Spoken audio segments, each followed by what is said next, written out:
Hi, my name is Jay Sanders. I'm from Melrose Enterprises. We're a national exterior building repair contractor.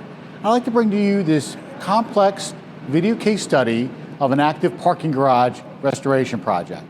What makes this project unique is that it's a 24/7 garage, and we had to take large sections of concrete out while maintaining traffic flow. We did that through a couple different ways of traffic lights and traffic control systems that we set up for the garage. Thanks for watching.